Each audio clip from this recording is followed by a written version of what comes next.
Bueno, es un gusto poder estar acá en una nueva instancia de conversación en el marco del ciclo Dignidades, conversaciones sobre derechos humanos, impulsado por la Fundación Mario Benedetti, que tengo el enorme gusto de poder coordinar. Hemos tenido varios encuentros que sin duda han permitido que podamos escuchar a muchas y muchos compañeros que de nuestros territorios están desarrollando acciones fundamentales por la defensa de los derechos y sobre todo también poder generar un entramado desde una perspectiva latinoamericana sobre estos temas de defensa de derechos humanos. En ese sentido, bueno, tuvimos un primer encuentro que se llamó ¿Dónde carajo queda el buen amor? Conversaciones sobre violencia y desapariciones forzadas. Tuvimos la oportunidad de contar con la intervención de José Ugalde, compañero del Movimiento Nacional de Desaparecidos en México, y también con el compañero Rubén Figueroa, representante del Movimiento Mesoamericano por las y los Migrantes, que acompañan a la caravana de madres de migrantes desaparecidos en su tránsito hacia los Estados Unidos. Ahí de alguna manera narraban las emergencias vinculadas a la búsqueda y obviamente al cese inmediato de la desaparición forzada de nuestro continente, un fenómeno que no solamente ha ocurrido en nuestros territorios durante las dictaduras cívico-militares, sino también a partir de situaciones en nuestras democracias frágiles vinculadas precisamente a otros actores, no solamente estatales, sino también paraestatales y extraestatales, como puede ser el narcotráfico y también el rol que juegan las empresas transnacionales, sobre todo cuando se juega el extractivismo en nuestros territorios. Y en ese sentido tuvimos una segunda charla vinculada precisamente a la lucha por el derecho a la vivienda, por el derecho a habitar, por el derecho al suelo y a la tierra. Ahí contamos con la participación de Gustavo González y de Evanisa Rodríguez, compañeros y compañeras muy valiosas que son protagonistas y han sido protagonistas en los últimos años de la lucha por la producción social de la vivienda, por el derecho al hábitat y también por la lucha por la redistribución de la tierra. Después, en nuestra tercera charla, tuvimos la oportunidad de encontrarnos con verdaderas guardianas de las semillas, de los territorios, sembradoras de rebeldía, pero también de nuevas alternativas, compañeras que son protagonistas en la alimentación, en nuestra propia alimentación, en la alimentación de los pueblos. Estaban las compañeras Nelly Almeida y Nelly Curia, quienes son referentes trabajadoras campesinas, también representantes del movimiento por el buen vivir de las comunidades indígenas de la región sur de Argentina, y también compañeras una compañera valiosísima que en la lucha por la soberanía alimentaria, que es Miriam Gorban, coordinadora general de la Cátedra de Soberanía Alimentaria de la UBA, y que bueno, fue también clave su participación un poco para reflexionar y para una intención que tenemos con este ciclo, que es ir hilvanando luchas que por ahí aparecen separadas, pero que en realidad se van entretejiendo y que evidentemente apelan a la necesidad de visibilizar eso,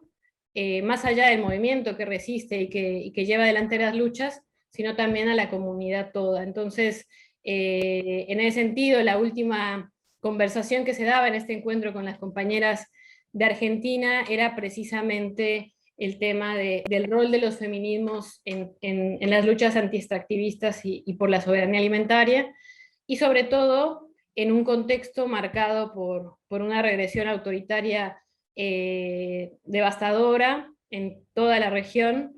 y que de alguna manera los feminismos son el único movimiento vivo que ha estado resistiendo y estado planteando alternativas para poder transformar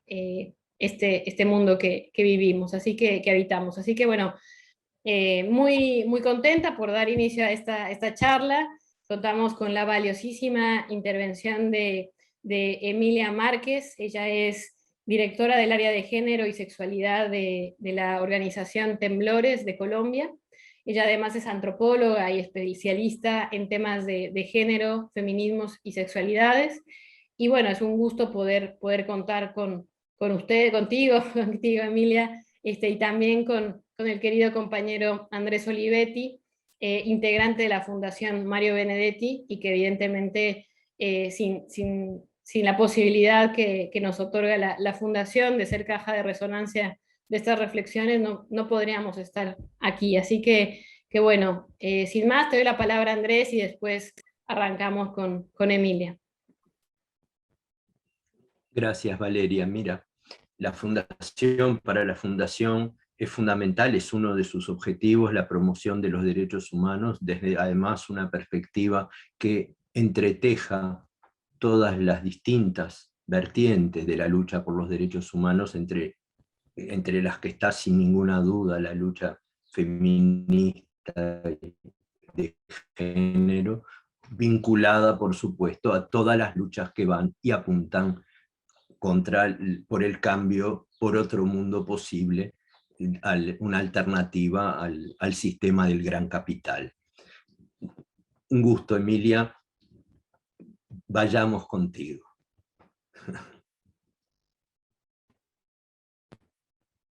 Valeria. Muchas gracias, Andrés y Valeria. Estoy muy contenta de estar por acá con ustedes. Siempre para nosotros desde Temblores es muy valioso poder compartir experiencias también a nivel continental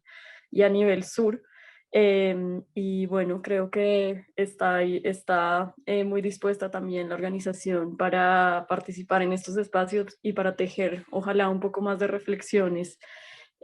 sobre el cambio que se viene a futuro.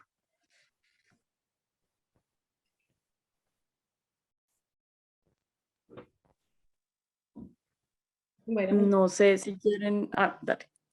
Bueno, muchas gracias, Emilia. Y bueno, ahí le voy a hacer algunas preguntas, sobre todo pensando en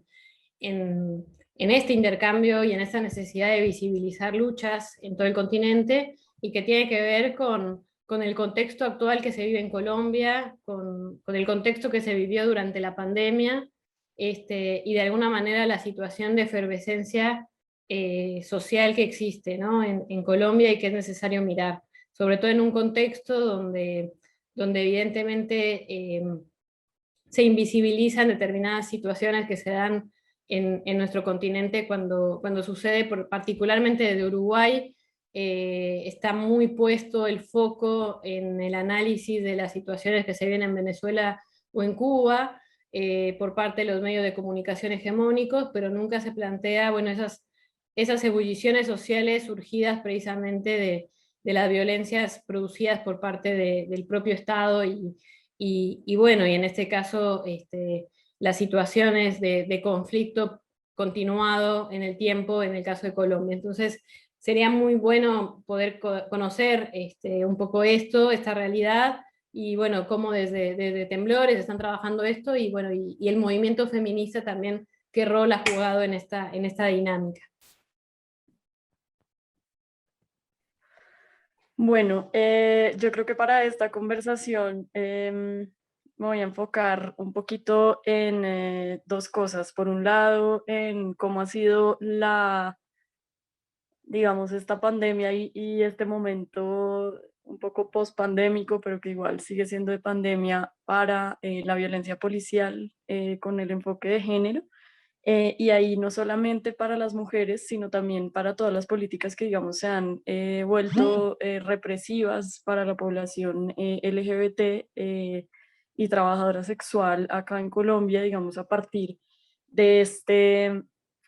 estas políticas que permitieron un poco más de vigilancia y control poblacional que se crearon con la pandemia, ¿no? Entonces, allí pues tenemos primero la violencia policial como un tema que no es nuevo para nada, pero que, como ya lo venía diciendo, pues digamos, en el contexto de la pandemia en Colombia, y yo creo que en varias partes del mundo, pues se tomaron unas medidas de control poblacional digamos como casi que la biopolítica Foucaultiana del libro de texto, ¿no? Entonces empezamos a encontrar un montón de políticas que buscan, claro, contener a la población, ¿no? Para evitar el contagio masivo del virus, un poquito pensando en que los estados pudieran preparar su sistema médico para recibir el virus. Pero lo que realmente encontramos es que se le empiezan a dar muchas funciones, sobre todo a las policías, para hacer esta contención poblacional. Y allí, digamos, en un lugar, en unos países y en un contexto yo creo que global, en donde la policía ya tiene una relación muy resquebrajada, en donde ya tiene una relación de abuso, en donde ya tiene una relación de violencia con la ciudadanía y sobre todo con algunas ciudadanías, pues vemos que esta, digamos, no es necesariamente la decisión más inteligente ni más garante, o digamos más inteligente en términos de garantía de derechos humanos. Entonces lo que encontramos también es que esto a la policía se le dan pues unas funciones, por ejemplo, de poder decir quién está en el espacio público y quién no, ¿no es cierto? Incluso acá en Bogotá, por ejemplo, hubo un momento en donde se hizo una cosa llamada pico y género, en donde solamente un día a la semana podían salir hombres y otro día podían salir mujeres, y la policía era quien decidía quién era un hombre y quién era una mujer, ¿no? Y quién es el cuerpo que es válido para estar en el espacio público. Y eso, por ejemplo, para la población trans fue peligrosísimo, peligrosísimo, no solamente por la policía, sino por otros agentes que también se volvieron policía de los cuerpos, también se volvieron controladores de los cuerpos, como por ejemplo las personas que hacen, que trabajan en seguridad privada y las personas que trabajaban en los servicios que seguían funcionando en la calle, como por ejemplo en los supermercados, ¿no? Esto pues se vuelve lentamente en un control y una policía sobre los cuerpos de varios agentes de la sociedad, pero sí es cierto que además a la policía se le dan aún más facultades de las que ya tenía, ¿no? Por ejemplo, en Colombia lo que encontramos es que a la policía se le da el permiso de poner un comparendo, una multa que se llama por... no me acuerdo exactamente, pero es una multa que es de contestamiento a la autoridad, ¿no? Es una multa que está en el Código de Policía, que la policía puede ponerle a un ciudadano, a una ciudadanía, cuando ésta tiene un encuentro violento con el policía. Y lo que encontramos es que esta multa se apropia también para que la policía pueda interponerla a cualquier ciudadanía que crea que está irrespetando las normas de la cuarentena. Entonces lo que vemos es que hay un crecimiento impresionante de comparendos a la ciudadanía. Ahora, cuando vamos a ver aún más qué es lo que está pasando con esta relación de la policía y la ciudadanía, ¿no? En donde la policía tiene muchísimo más poder del que tenía antes y tiene un poder que además ya es casi que el poder de decidir quién puede transitar las calles, ¿no? Quién puede utilizar la ciudad, quién tiene el derecho a la ciudad. Lo que vemos que pasa ahí es que claramente ciertos grupos, que son grupos ya históricamente perseguidos por la policía, precisamente porque son grupos que la policía de antemano identificaba y que las políticas estatales ya identificaban como grupos que no tenían tanto derecho a la ciudad, tanto derecho al espacio público, no solamente en los espacios urbanos, sino en los espacios rurales también, pues son poblaciones que quedan especialmente desprotegidas, ¿no? Por ejemplo, las poblaciones habitantes de calle, las poblaciones de personas que ejercen el trabajo sexual y dependen del espacio público para subsistir, las poblaciones trans, las poblaciones de personas usuarias de sustancias psicoactivas, y las poblaciones de mujeres, ¿no? Claramente. Entonces ahí vemos que hay algunas personas que ya eran perseguidas de antemano y que además dependen del espacio público para mucha de su subsistencia o que digamos ya han sido perseguidas en el espacio público y violentadas en el espacio público, encuentran muchísima más violencia policial en este momento, ¿no? También las juventudes. Que muchas veces, pues digamos, dependen del espacio público para un desenvolvimiento de su vida social y económica. Entonces lo que vemos ahí es que hay digamos, empieza a haber una relación muy tensa de la ciudadanía con la policía, y esta relación muy tensa de la ciudadanía con la policía si bien, digamos, a veces se imagina que las policías son unos agentes como uniformados, como sin cara, como que no son una persona individual, pues sí que se da entre ciudadanos específicos y policía específica. Entonces lo que encontramos, por ejemplo, en Bogotá, es que se empiezan a dar muchos roces entre la ciudadanía de los barrios y la policía que está asignada a ese barrio, que se representa mucho en lo que nosotros tenemos acá, que es el CAI, que es el centro de atención inmediata de la policía, que se encuentra pues cada uno de estos espacios físicos en cada barrio de las ciudades. Entonces la ciudadanía del barrio empieza a tener tensiones con la policía del CAI, porque ¿qué pasa? Yo salgo a sacar a mi perro y el policía llega y me dice, usted se tiene que guardar ya, usted no sabe que usted no puede estar afuera, es que hay una cuarentena, es que yo no sé qué, y empieza a haber unos microabusos de poder todo el tiempo, unos microabusos de ese poder tan agrandado que está teniendo la policía en este momento,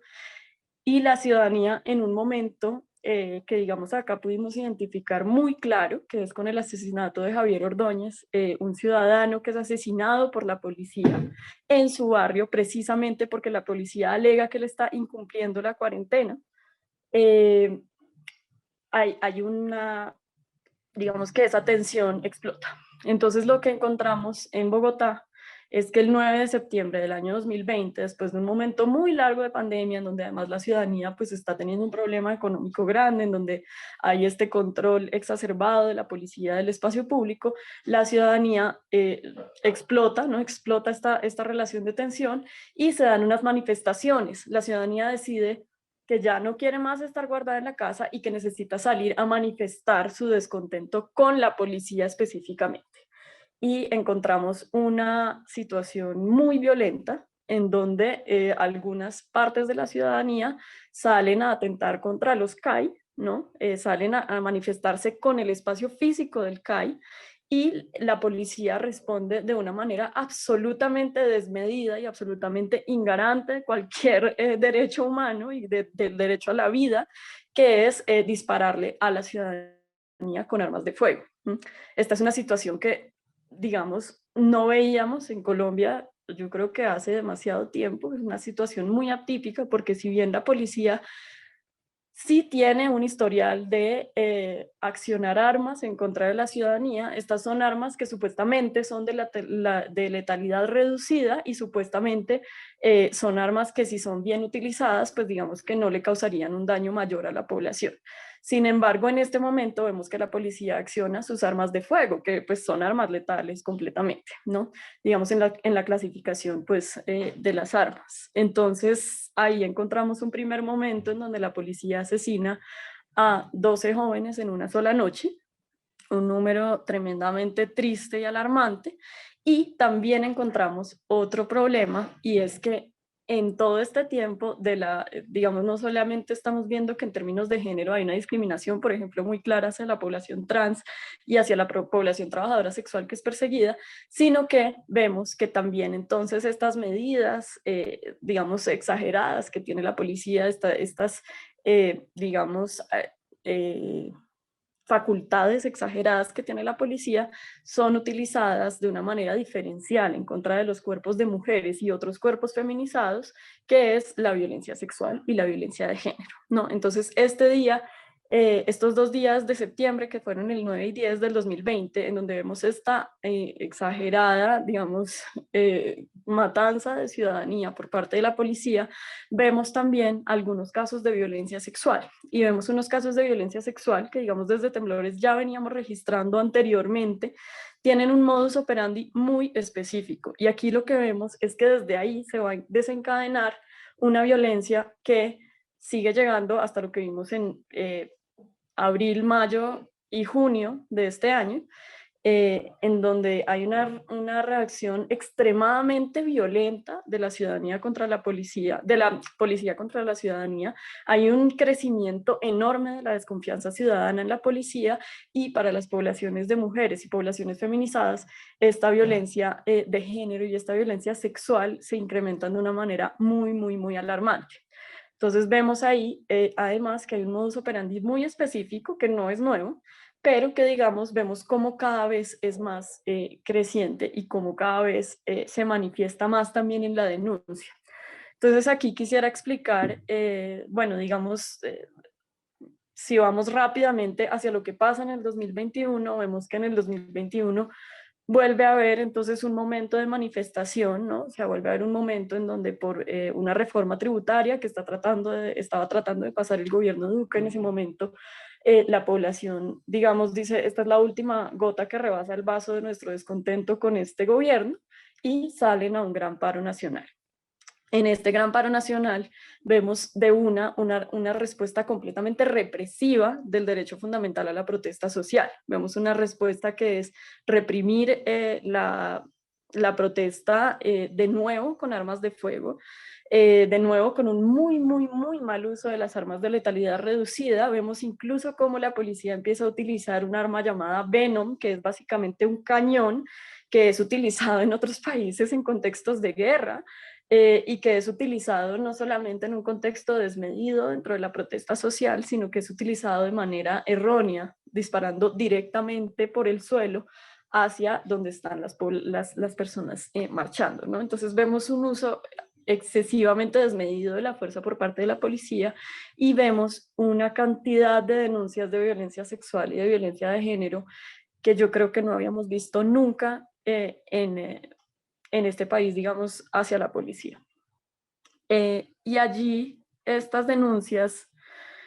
yo creo que es importante explicar que no se tratan solamente de que la policía está siendo más violenta. Claro que sí estamos en un contexto, digamos, históricamente violento de la policía, pero yo creo que no es algo nuevo. Esto no es algo nuevo, esto es algo que llevamos viendo pues en toda la historia de las mujeres, ¿no? Y de los cuerpos feminizados, y es algo que simplemente yo creo que por la presencia mucho más visible, ¿no? Y por una presencia cada vez más consolidada de los movimientos feministas dentro de la protesta social y dentro de los contextos de manifestación social, pero también dentro del mismo Estado, vemos que no solamente tenemos ahora herramientas para registrar, para nombrar y para poder llevar jurídicamente esta violencia, ¿no? Que son herramientas más o menos nuevas, son herramientas, digamos, del siglo XXI,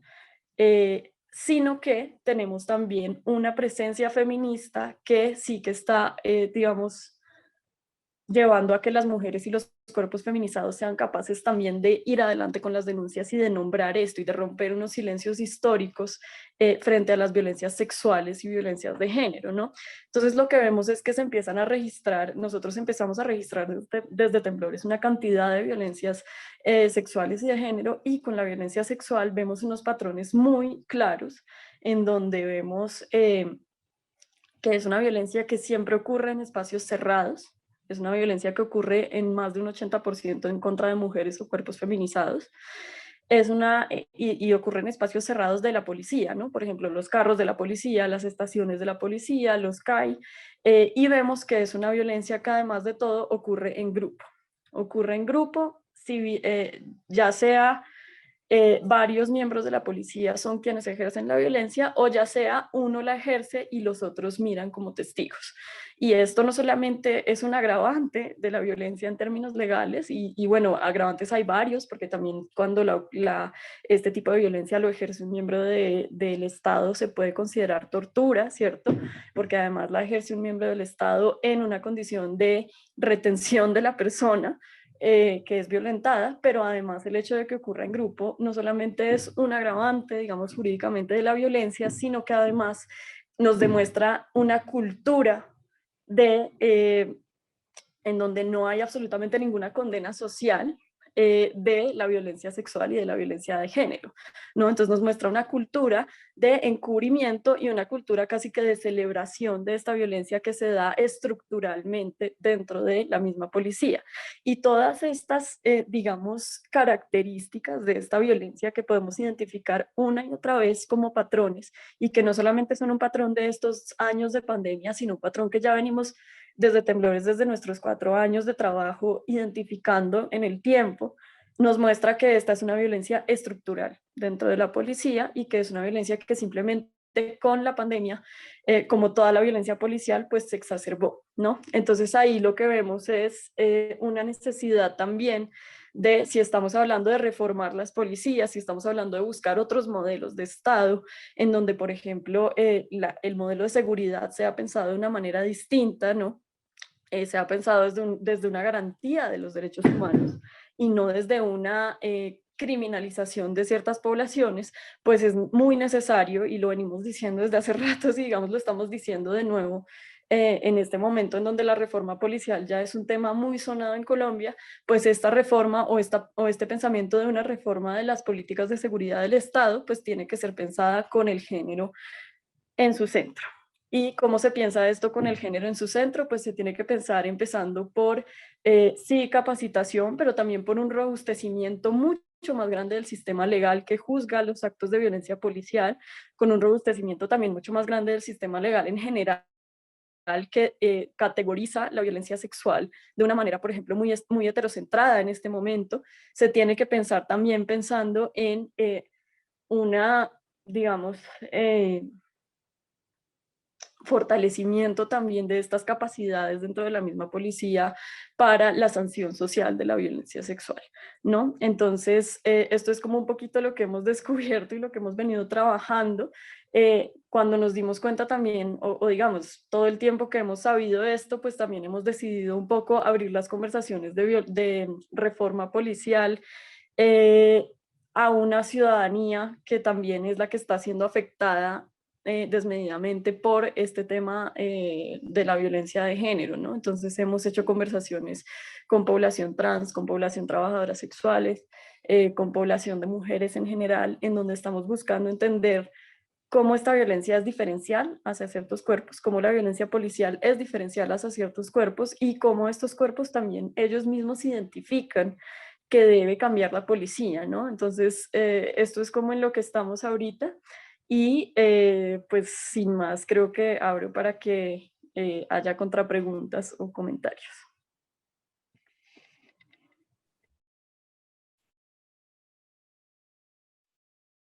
Muchísimas gracias, Emilia. Sin duda, nada, es complicadísima la situación que atravesó Colombia y que se atraviesa en varios países, incluso pensando en, a veces, cuando estamos habitando y enfrentando y resistiendo determinadas situaciones, el poder mirar hacia los países vecinos, hermanos, ayuda mucho porque en realidad visibiliza esa continuidad estructural de determinadas formas de actuación, y en el caso de la violencia policial es algo que se repite, ¿no? Un poco contando la experiencia que vos contabas, yo pensaba también, por ejemplo, en lo que sucedió en México, en el operativo policial de Atenco, que finalmente terminó en una sentencia condenatoria contra el Estado mexicano por la Corte Interamericana, definiendo, bueno, cómo en el operativo policial estaba marcado, obviamente, con esta tendencia de violencia sexual ensañada contra las mujeres y cuerpos feminizados, o también las denuncias que se recibieron y sistematizaron a partir de las protestas y el estallido social en Chile. Y entonces, sin duda, tener esta mirada tan clara sobre estas violencias ensañadas en el caso de Colombia, sin duda es fundamental para la reflexión. En el caso de Uruguay, concretamente, en un contexto donde tenemos, se aprobó en medio de la pandemia una ley de urgente consideración que justamente generó una ambientación de Estado policial en la cual precisamente se le dan más garantías a la policía, donde se parte de la base que el actor de la policía haga lo que haga es legítimo, donde no hay una multa, como en el caso de Colombia, sino que directamente hay un delito de agravio a la autoridad, o sea, ni siquiera por vía administrativa, sino que ya se están registrando situaciones donde las personas son detenidas por portación de cara y después agravado esto por el delito de agravio a la autoridad, porque obviamente hay un espacio de discrecionalidad enorme. Y bueno, y sin duda se están dando, hoy están pasando estas situaciones de violencias y desafortunadamente no contamos con suficientes herramientas para visibilizarlo, por más que hay algunos colectivos que se mueven justamente en esta línea contra la represión, pero que sin duda, bueno, falta poder profundizar para ver cómo se visibiliza, ¿no? Para enfrentar esa cultura de la naturalización, pero también del silencio, del ocultamiento de estos hechos, sobre todo en un momento también donde a veces las propuestas de seguridad de nuestros países acompañan esta demagogia punitiva con poder de alguna manera darle las más amplias y discrecionales facultades a la policía para que actúe, y muchas veces eso genera un desabocamiento, digamos, de la actuación, y una falta enorme para generar mecanismos de sanción de prácticas de violencia institucional, ¿no? Es interesante también lo que planteabas, porque en el caso de Uruguay los mecanismos de sanción por parte de efectivos que cometen directamente delitos o afectación a la ciudadanía en lugar de cuidarla, evidentemente quedan en el olvido o quedan subregistrados porque también los propios afectados tienen miedo de denunciar, ¿no? Eh, y concretamente en el caso de los feminismos, o por lo menos las manifestaciones que ha habido acá en Uruguay, por suerte no ha habido ningún tipo de enfrentamiento, y por el momento ha habido una definición también política de no generar ningún tipo de instancia de provocación o generar alguna instancia de agravio, digamos, a las manifestaciones que se han dado. Eso es importante, pero también estamos asistiendo a un proceso, en el caso de Uruguay, de criminalización de la protesta. Entonces, querría también consultarte, ¿no? Si ahora en este contexto actual en Colombia, ahora de cara también al 25 de noviembre, existe la posibilidad de que haya estas manifestaciones por parte del movimiento feminista, y si eventualmente podría pensarse que más allá de las situaciones puntuales que pasaron hoy, ¿cuál es el estado de ese derecho legítimo a la protesta ciudadana en el caso de Colombia?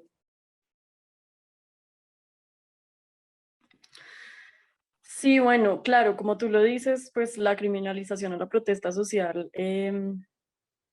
acá pues tiene un histórico, ¿no? También con la criminalización y digamos la presunción de que las personas que ejercen su derecho a la protesta social pertenecen a guerrillas, pertenecen a grupos armados, digamos al margen de la ley, ¿no? Y esto pues es algo que ahorita en este momento se está, digamos, aumentando bastante, ¿no? En este momento, por ejemplo, después de las protestas que hubo en abril, mayo y junio, estamos viendo que lo que viene y lo que sigue, digamos, después de eso, además de toda la violencia que hubo en ese momento, es una persecución judicial a las personas que se puede identificar que participaron de las manifestaciones, ¿no? Entonces hay una persecución judicial a las primeras líneas, hay una persecución judicial incluso a personas que se les tomó una foto un día en una manifestación, ¿no? Y que en este momento están pues buscando encarcelar a estas personas. Entonces, esto, digamos, es un panorama, pues, que da miedo, ¿no? Para toda la población, y que lo que busca es precisamente desincentivar y generar miedo en la población de ejercer su derecho más fundamental a la democracia, que es la protesta. Pero sí hay un patrón interesante, y yo creo que es un patrón que podemos ver repetirse, y es que las marchas, bueno, yo creo que las marchas LGBT, digamos, por un carácter que también tienen de haber sido muy cooptadas por un orden capitalista, pues han sido como menos violentas, ¿no? Pero vemos que las marchas feministas también han tenido un carácter mucho menos violento, y han tenido la característica de que muchas veces, si bien han recibido violencia policial también, son espacios en donde también pues hay una, digamos, decisión de las mismas marchantes de mantenerse unidas y de buscar el cuidado entre ellas en lo más posible, ¿no? En la medida más posible. Entonces, ahorita vamos a tener marchas, claro que sí, vamos a tener marchas del 25 de noviembre, y algo que a mí me parece interesante que se ha configurado en el movimiento feminista, desde el movimiento feminista acá, es que se ha configurado esquemas feministas de derechos humanos para acompañar las marchas. Y a mí esto me parece interesante porque en las marchas, digamos, que no son exclusivamente feministas, pues tenemos todas estas colectivos de derechos humanos que salen a marchar, que salen a la calle con sus chalecos a proteger los derechos humanos de las personas marchantes, pero vemos que también entre más los movimientos feministas integran también las marchas que no son exclusivamente feministas, pues hay todo el tiempo una cosa que observamos, ¿no? Y es que estas marchas igual son espacios muy patriarcales y son unos espacios que tienen unas violencias de género fuertes, incluso a veces, no generalizadamente, pero a veces por parte incluso de las colectivas de derechos humanos que no tienen un enfoque diferencial de cómo cuidar a las mujeres en términos de violencia de género, de cómo cuidar a las mujeres en términos de violencia sexual, ¿cierto? Y que, digamos, pues también nos ponen en un espacio más peligroso cuando salimos allí. Y es diciente que las mujeres estén más en peligro cuando salen a las marchas, digamos, generales, que cuando salen a las marchas feministas. En las marchas feministas que vemos, pues que hay un interés de cuidar a las mujeres por las mujeres, ¿no? Eh, y por los cuerpos, a los cuerpos feminizados, también por los cuerpos feminizados, muy grande, y entonces surge, por ejemplo, la creación de estos esquemas feministas de derechos humanos, eh, que buscan, digamos, entonces tener también este enfoque diferencial en el cuidado. Y yo creo que eso es algo que a mí me parece una experiencia que vale mucho la pena rescatar de las marchas feministas en Colombia, y es este interés también por entender cómo se cuidan los derechos humanos en la protesta social, teniendo este enfoque de género muy claro. Eh, entonces, sí, yo creo que definitivamente pues la marcha está, es un espacio que es bastante distinto, ¿no? Digamos, en términos de la relación con la policía sí, sí violenta. No creo que la policía decida no violentar porque son mujeres, porque vemos que en otros espacios la policía decide violentar a las mujeres por ser mujeres. Entonces yo no creo que esa sea la razón. Creo que la razón tiene mucho más que ver con la organización y con el esfuerzo que han hecho los colectivos feministas de pensarse cómo es una manifestación que no tenga un carácter patriarcal, que no tenga un carácter de guerra, que no tenga un carácter masculinizado, y cómo pensarse entonces el cuidado de esta población en este espacio de manifestación que está tratando de no reproducir unos patrones que igual son violentos con las mujeres, ¿no? Buenísimo, Emilia. Y el último comentario para hacerte, y que hemos tratado de generar ya, digamos, en la recta final de la conversación, es pensando en positivo, ¿no? Pensando en, bueno, describimos el escenario, ¿no? De tantísima desolación, de escenarios muy complejos, sobre los cuales se resiste, pero también nos queremos ir con poder imaginar cómo nos abrazamos a las utopías, ¿no? De decir, bueno, de poder eh, construir esos otros mundos posibles, de poder construir esas alternativas, digamos, a los poderes instituidos. Y en ese sentido, bueno, es simplemente como, también como una organización que está tan al pie del cañón permanentemente, eh, literalmente además, resistiendo y particularmente analizando desbordes como esto que planteaba del uso desmedido bueno, del uso ya sin el desmedido de Venom. Bueno, plantear, bueno, cómo nos abrazamos también entre colectivos, o cómo nos pensamos eh,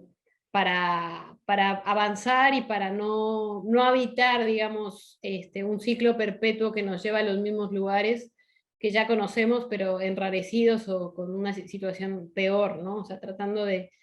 pensar cómo iluminar nuestros horizontes de transformación social. Capaz que no es una pregunta del millón muy difícil, pero por lo menos pensar cómo se va construyendo esa alternativa o esa manera de poder imaginarnos, digamos, sociedades efectivamente democráticas y sin violencia. Bueno, pues yo creo que sí, claro, es la pregunta del millón, ¿no? Pero yo creo que ahí hay dos cosas que a mí me parecen interesantes, digamos, en este ejercicio de la defensa de los derechos humanos. La primera es que definitivamente yo creo que los otros mundos posibles ya existen. Yo creo que seguir imaginando o hablar de mundos posibles es crear mundos posibles, también como siguiendo muy una tendencia muy feminista, pero también creo que, digamos, yo porque digo que mundos posibles ya existen, pues porque precisamente, no sé, la colectiva feminista que se piensa cómo vamos a hacer nuestra marcha teniendo cuidado de las mujeres, está creando otro mundo posible y puede que ese no sea el mundo posible, digamos, no puede que no esté transformando todo el mundo en un Big Bang, no, pero ya creó otro mundo posible. Y yo creo que eso es muy valioso y eso es algo que no podemos dejar de vista cuando siempre estamos pensando en cómo hacer el cambio estructural, el gran cambio estructural, porque a veces eso es algo que se nos sale de las manos. Y yo creo que por eso tener estas conversaciones y hacer estos tejidos interorganizacionales y pues incluso internacionales y de varias experiencias nos ayuda no solamente a aprender de qué está haciendo el otro, sino precisamente a crear mundo posible en ese mismo tejido, ¿no? En ese mismo hacer se crea ese otro mundo posible. Yo creo que eso es muy,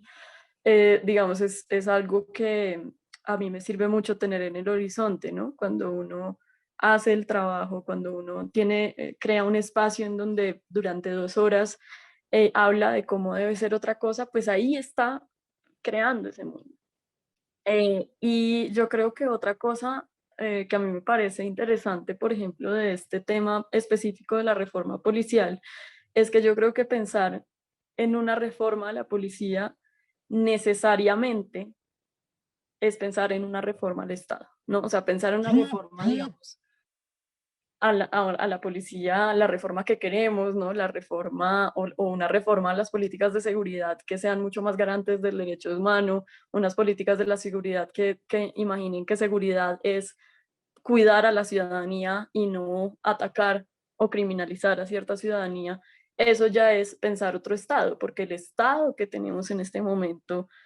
nacional, moderno, patriarcal, es un Estado que tiene en su centro la semilla de la policía. Entonces yo creo que pensar en otras posibilidades, y lo hemos visto en el ejercicio cotidiano de sentarnos con sociedad civil a preguntar, ok, ¿cómo necesitan ustedes que cambie esta situación? Siempre aparecen las necesidades de otro estado que tienen estas poblaciones, ¿no? Entonces, por ejemplo, nos ha salido varias veces en estos talleres la idea de que las personas mencionan la idea de, oiga, pues en vez de tener CAI, ¿por qué no podemos tener un centro comunitario en el centro de nuestro barrio? ¿Sí? Porque todos los barrios no tienen en su centro un centro comunitario de cuidado en donde haya bibliotecas, centro de salud, derecho, acceso a la justicia, acceso a los cuidados de las madres cabeza de familia. Sí, entonces las personas están pidiendo un estado cuidador y yo creo que eso es algo que hay que tener en cuenta y yo creo que eso es algo, digamos, dentro de lo duro que es pensar y dentro de lo poco bello que es este trabajo, porque es un trabajo muy, muy poco bello el que tenemos. Sí hay algo que a mí me parece bello, que es precisamente ese espacio para imaginar, que no solamente es como imaginamos que no nos violenten, sino que de una aparece un imaginario de yo como me imagino una sociedad que realmente me cuide o un estado que realmente me cuide. Y yo creo que ahí hay un germen, digamos, que es el que debemos seguir cultivando. No, increíble, Emilia, sí, sin duda es tal cual como lo planteas y creo que ahí es las lecciones de los feminismos están en eso, ¿no? En cómo se pone el centro la vida y el cuidado y que en escenarios donde pareciera que no es posible no solamente sembrar, sino que florezcan otras posibilidades, se está logrando, ¿no? Así que bueno, muy agradecida por este intercambio que de alguna manera pone de manifiesto esto que planteaba en su momento Guattari sobre la revolución molecular, ¿no? Esta posibilidad de que están sucediendo de alguna manera en los encuentros, en la posibilidad de los afectos, en algunas reflexiones y también en este tipo de charlas que tenemos. Bueno, hay una potencialidad que aparece y desaparece y que de alguna manera nos puede dar ese optimismo de ese periodo de creación y revolucionario sin duda en el que estamos, ¿no? Sobre todo siendo contemporáneas de lo que se está logrando en términos bueno, de esta disputa y esta transformación del poder instituido, de lo que hemos entendido que es el mundo, el Estado, y que en definitiva se ha planteado que se puede caer esta idea patriarcal del Estado como lo conocemos, con esa semillita de policía en el centro como vos planteas. Así que nuevamente muchas gracias y bueno, seguiremos en contacto. Vamos a tener un próximo y último conversatorio que va a ser sobre patria es humanidad, y va a estar vinculada a las reflexiones contemporáneas sobre el tema de movilidad humana y también sobre la idea de nación y territorio, que bueno, que ya hoy se empezó a hablar de esta disputa, ¿no? por la manera en la que concebimos tradicionalmente el Estado-Nación y la manera en la que podemos pensar ese Estado que no persigue, sino ese Estado que cuida y que de alguna manera tiene otra matriz de construcción, ¿no? Desde el vamos. Así que bueno, nos estamos encontrando y un abrazo fuerte hasta Bogotá. No, muchas gracias Valeria, a ti y a la Fundación por esta invitación y ojalá sigamos muy en contacto por ahí. Hasta luego. Chau, chau. Oh.